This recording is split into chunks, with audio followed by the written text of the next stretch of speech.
जय हिंद बच्चों, जैसा कि यहाँ बोर्ड पे लिखा ही है रिमूव एडवर्ब टू। आज हम लोग इसी के बारे में पढ़ने वाले हैं। इसके पहले हम लोग ये भी एक टॉपिक ट्रांसफॉर्मेशन का एक टॉपिक है। इसके पहले हम लोग ट्रांसफॉर्मेशन में दो टॉपिक पढ़ चुके हैं, डिग्री चेंजिंग और वॉइस चेंजिंग। अगर आप लोगों ने उस वीडियो को न देखा हो तो उसको देख लीजिए।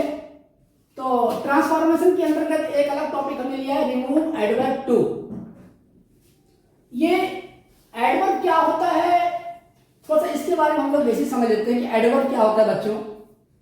तो एडवर्ब एक ऐसा पार्ट ऑफ स्पीच है जो नाउन या प्रोनाउन को छोड़कर बाकी सारी की सारी पार्ट्स ऑफ स्पीच की विशेषता बतलाता है। जैसे यहां ध्यान से देखिए, जैसे यहां नाउन लिखिए हमने pronoun, adjective, verb, adverb, preposition, conjunction और इंटरजेक्शन। यहां पे हम लोग आज चर्चा करने वाले हैं एडवर्ब के बारे में। एडवर्ब क्या चीज है? एडवर्ब एक ऐसा पार्ट ऑफ स्पीच होता है जो नाउन या प्रोनाउन को छोड़ दो, इन दोनों को छोड़ करके बाकी जितनी भी पार्ट्स ऑफ स्पीच हैं उनकी विशेषता बतलाता है। कहने का मतलब एडवर्ब एडजेक्टिव के बारे में बात करता है, वर्ब के बारे में बात करता है। इसका नाम ही क्या, एडवर्ब, यानी वर्ब के बारे में बात कर रहा है। बाकी जितने भी पार्ट्स ऑफ स्पीच हैं उनके बारे में क्या करता है, बात करता है, उनकी विशेषता बतलाता है। जैसे हमने यहां पर कुछ वाक्य लिख रहा हूं, मैं समझने का प्रयास करिए। जैसे मैं यहां लिख रहा हूं कि Ram is a very good boy. यहां ध्यान से देखिए कि इस बॉय जो राम है, राम कैसा लड़का है, गुड लड़का है। गुड क्या उसकी एडजेक्टिव है, गुड क्या यहाँ पे एडजेक्टिव है। और जो वेरी आया है, वेरी, ये वेरी किसके बारे में बात कर रहा है, गुड के बारे में बात कर रहा है, यानी ये एडजेक्टिव के बारे में बात कर रहा है। अच्छा तो है राम, लेकिन बहुत अच्छा है। तो ये जो बहुत शब्द आया है, वेरी शब्द आया है, यही क्या होता है, आपका एडवर्ब होता है। इसी प्रकार यहां पे लिया गया एडवर्ब कौन सा है, टू लिया गया यहां पर। इसको हमको क्या करना है, यहां पर हटा करके इन वाक्यों को क्या करना है, हमको बदलना है, ट्रांसफॉर्मेशन करना है। अर्थात जैसे यहां पे देखिए, इस प्रकार के वाक्यों को दो भागों में विभाजित किया जा सकता है। नंबर एक पे क्या है, टू के बाद एडजेक्टिव तथा एडजेक्टिव के बाद इंफिनिटिव का प्रयोग। अगर सेंटेंस में आपको इस तरह से मिले, जैसे यहां सेंटेंस है, देखिए ही इज टू वीक, ये आपका एडजेक्टिव है, वीक क्या आपका है एडजेक्टिव है। और इस एडजेक्टिव के बारे में बात कर रहा है क्या, टू, टू, यहाँ पे एडवर्ब है। और पीछे जो ये क्या है, टू मूव, ये क्या आपका है इंफिनिटिव है। ये इंफिनिटिव कैसे बनता है बच्चों, इंफिनिटिव होता है टू प्लस वर्ब की फर्स्ट फॉर्म। अगर हम वर्ब की फर्स्ट फॉर्म में टू जोड़ देते हैं तो क्या बन जाता है, इंफिनिटिव बन जाता है। तो यहां पर इस प्रकार का सेंटेंस लिया गया है। अब इसको हमको यहां पे रिमूव एडवर्ब टू, इस टू को क्या करना, हमको यहां से हटाना है। लेकिन हटाते समय ध्यान रखना है कि इसके अर्थ में परिवर्तन नहीं होना चाहिए। बिना अर्थ में परिवर्तन किए, बिना इसके भाव में परिवर्तन किए हमको इस सेंटेंस के रूप को क्या करना है, बदल देना है। इसी को कहते हैं रिमूव एडवर्ब टू। तो यहां देखिए बच्चों, इसको हम बदलने का प्रयास कर रहे हैं। ध्यान से वीडियो देखिए, वीडियो एकदम एंड तक देखना, ठीक है। वादा करता हूं कि आज के बाद कभी भी आप रिमूव एडवर्ब टू नहीं भूलेंगे।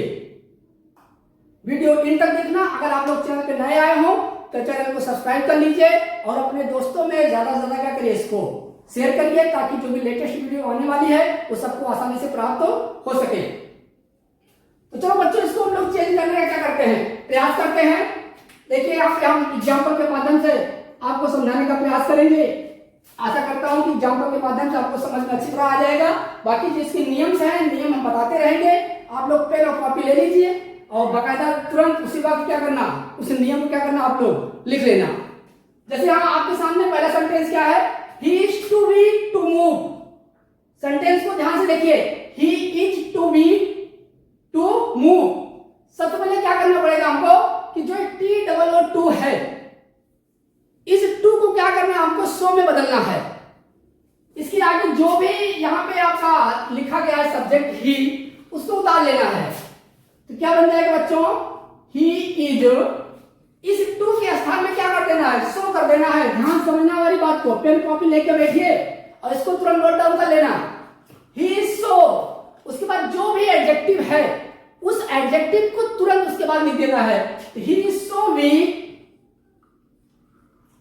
उसके बाद क्या करना है, उसके बाद इस एडजेक्टिव को लिखने के बाद यहां पे हमको दैट लगाना है।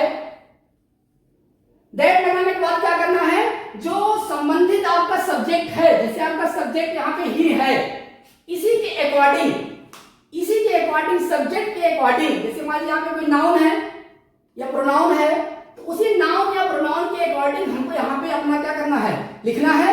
जैसे मान लीजिए किसी का नाम होता है राम, महेश, मोहन, तो उसके अकॉर्डिंग ही करना है। किसी लड़की का नाम होता है सीता, गीता, रीता, मीता, तो उसके अकॉर्डिंग क्या करना है पे सी करना है। लेकिन कोई प्रोनाउन रहेगा तो उस प्रोनाउन को क्या करना है, हमको यहाँ पे लिख देना है। जैसे यहाँ पे ही है, हमको यहाँ पे क्या करना है, ही लिख देना है। उसके बाद क्या लगाना हमको, कैन नॉट लगाना है। उसके बाद जो ये टू है, इस टू को हट जाएगा और क्या उतर जाएगा, मूव उतर जाएगा। मतलब क्या हो गया कि वह इतना कमजोर है कि वह चल नहीं सकता। अब इसी प्रकार हम लोग और भी आगे जो सेंटेंस है उसको बदलने का प्रयास करते हैं। आशा करता हूं कि आपको यह बदलना जो हमने बदला है आपको समझ में आया होगा। आप लोग इसको पेन और कॉपी लेके बैठिए, उसमें नोट डाउन कर लेना। Ram is too fat to sit properly. Same वैसे सेंटेंस है, थोड़ा सा हमने यहाँ पे जो प्रोनाउन लिया था, यहाँ पे हमने क्या ले लिया, नाउन ले लिया है। तो यहाँ पे राम है, राम हमारा सब्जेक्ट में है, इसको पहले से बता देते हैं। राम इज, अभी हमने बताया टू को हम कहां ले जाएंगे, टू को हम सो में ले जाएंगे बच्चों। यहाँ पे क्या हो जाएगा, सो। उसके बाद जो भी एडजेक्टिव है उस एडजेक्टिव को क्या करना, हमको इसे उतार देना है। उसके बाद क्या करना, हमको दैट लगाना है। दैट हमारा एक प्रकार का कंजक्शन होता है, दैट। उसके बाद जो भी हमको यहाँ पे लिखना है इसी के अकॉर्डिंग लिखना है। जैसे राम है तो राम एक नाउन है और इसके स्थान में हम क्या लिख सकते हैं, ही लिख सकते हैं, ही। उसके बाद हमको क्या जोड़ना है इसमें, कैन नॉट। उसके बाद जो संबंधित पीछे की चीजें यहाँ पे क्या है, इस टू को हटा देना है, सिट प्रॉपर्ली।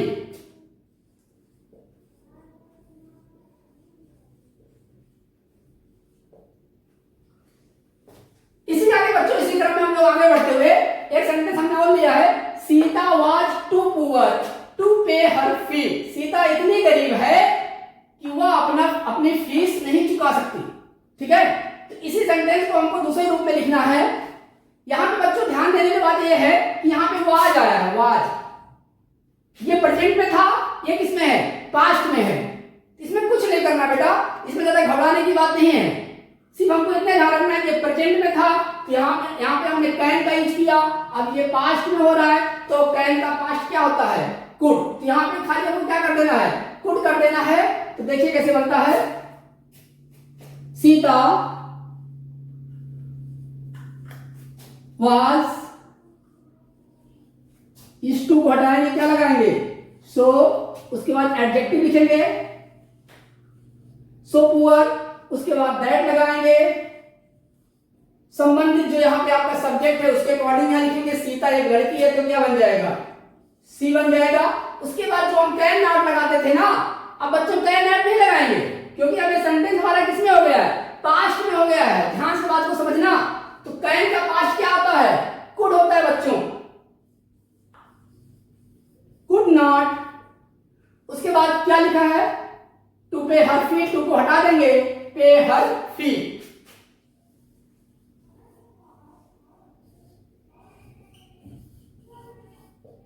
ठीक है, इसके आगे हमने और भी 2-3 सेंटेंस लिए हैं, इसको भी आप देखने का प्रयास करिए। जैसे देखिए यहाँ पे, the tree is too high for me to climb.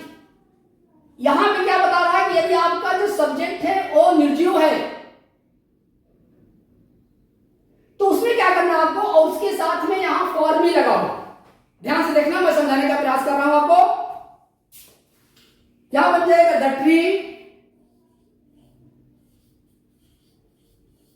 Is लगा है, इज लगा देंगे। टू को हटाना है, टू की जगह क्या करना है आपको, सो करना है। उसके बाद आपका जो एडजेक्टिव है हाई, हाई कर देना है। उसके बाद क्या करना आपको, जो संबंधित सब्जेक्ट यानी दैट पहले लगा देंगे। उसके बाद जो आपका संबंधित सब्जेक्ट बनेगा, अब देखिए सब्जेक्ट आपका जो बनेगा यहाँ पे, और जैसे यहाँ पे द ट्री है तो ट्री के अकॉर्डिंग नहीं करना आपको, यहाँ पे फॉर मी है ना, फॉर मी के अकॉर्डिंग क्या करना आपको यहाँ पे लिखना है। फॉर मी के अकॉर्डिंग यहाँ क्या बन जाएगा, आई बन जाएगा। आई कैन नॉट, उसके बाद climb.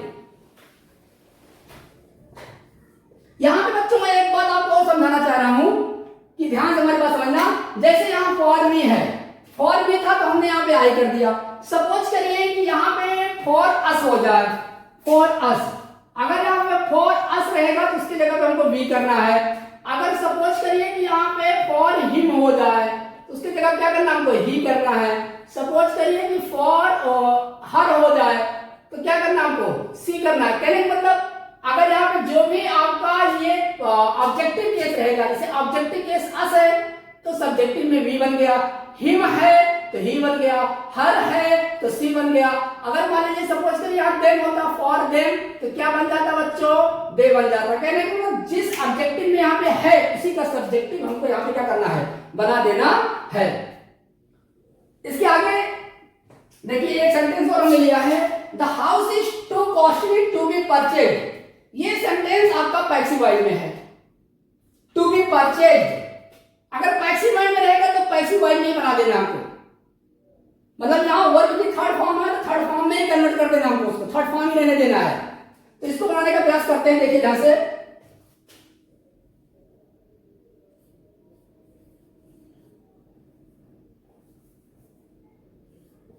The house is, T-O-O-2 के बाद क्या लगाना है बच्चों, सो लगाना है।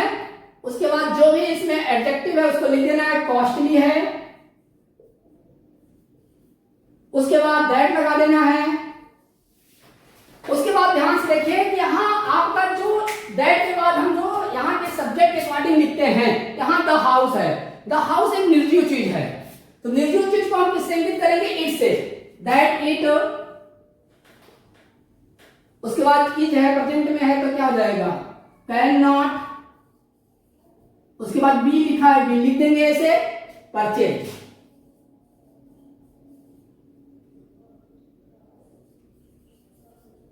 ये देखिए बच्चों आपका बन गया। बस ध्यान देने वाली बात इतनी है कि यदि यहाँ निर्जीव में रहेगा तो आपको यहाँ इट लाना। जैसे आप यहाँ पे सीता था तो आप यहाँ पे सी लाए थे, वैसे निर्जीव है तो क्या लाना आपको, इट में लाना है। इसके आगे बेटा इस एक तरीके से और बनता है कि जिसमें टू के बाद केवल एडजेक्टिव होता है, उसमें ये इन्फिनिटिव नहीं होता है। ये तो इन्फिनिटिव वाला था जिसमें एडजेक्टिव के बाद क्या हो, इन्फिनिटिव हो। अब एक सेंटेंस कभी भी पेपर में पूछते हैं कि जिसमें कभी रेयर केस में पूछते, जल्दी पूछते नहीं बेटा, जो भी पूछते हैं इतने में से पूछते हैं। लेकिन आप इसको भी समझ लीजिए कि जब हमारा इन्फिनिटिव ना हो तब क्या करना है हमको। देखिए ध्यान से, यहां देखिए, यहां ही इज टू वीक, इतना खाली छोड़ा गया, ही इज टू वीक, पीछे वाला इन्फिनिटिव नहीं लिखा गया। इन्फिनिटिव नहीं रहेगा तो क्या करेंगे, ध्यान समझिए क्या करेंगे। इसको सब कुछ सेम है, थोड़ा सा डिफरेंट है बस। जैसे ही इज, यहां पे देखिए T-O-O-2 है, ठीक है ना, तो इसको हम लोग कंपैरेटिव डिग्री में चेंज करेंगे। वीक, वीक का कंपैरेटिव क्या बन जाएगा, मोर वीक, तो क्या हो जाएगा, ही इज मोर वीक। उसके बाद देन लगाएंगे, क्योंकि आपको पता है बेटा उस दिन हमने बताया था डिग्री वाले, जब हम लोग डिग्री वाला पढ़ रहे थे उसमें बताया गया था कि कंपैरेटिव डिग्री के बाद किसका यूज होता है, देन का यूज होता है। It is more weak than it is proper. तो इस प्रकार से बच्चों ये हमने आपको रिमूव एडवर्ब टू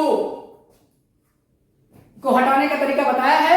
पेपर में एक टाइप का और आता है, इसका जस्ट अपोजिट आता है। जैसे मान लीजिए यहां पे लिखा है he is so weak that he can not move. मान लीजिए पेपर में सो वाला आ जाए, इसमें आपको एडवर्ब टू का यूज करना हो। ये तो हमने बताया डालना, अगर यूज करने के लिए आएगा तो सेम उसी का अपोजिट जाना है। जो चीज आपने जोड़ा है वो चीज क्या करना, आपको हटा देना है वहां से। जैसे मान लीजिए इसी से, जैसे ही इज सो वीक, हमने यहाँ पे क्या किया था, सो किसकी जगह पे आया था बेटा, टू के जगह पे आया था, तो यहाँ हो जाएगा ही इज टू वीक, और दैट ही कैन नॉट, हमने क्या किया यहाँ पे सब जोड़ा है, इसको क्या करना हमको हटा देना है, और मूव को हमको इन्फिनिटिव में लिख देना है, टू मूव। हमारा ये क्या होगा, वापस हमारा ये सेंटेंस क्या हो जाएगा, बन जाएगा। पेपर में घुमा फिरा के पूछते हैं, ज्यादातर यही पूछते हैं रिमूव एडवर्ब टू, लेकिन कभी कभी बच्चों पेपर में रेयर केस में ना ये पूछ लेते हैं कि यहाँ सो वाला दिया रहता है, उसको एडवर्ब टू उसमें क्या करना हमको जोड़ना रहता है। आशा करता हूं कि आपको ये वीडियो पसंद आएगी, आपको जो हमने कंटेंट बताया वो आपको समझ में आया होगा, ठीक है। अगर बच्चों आपको ये कंटेंट समझ में आ रहा है तो इसको ज्यादा से ज्यादा लोगों तक शेयर करिए। जो लोग चैनल पे नए हों उस वीडियो को सब्सक्राइब करें, ताकि जो भी लेटेस्ट हमारी वीडियो है वो आप लोगों तक आसानी से पहुंच सके। बहुत बहुत धन्यवाद आप लोगों का।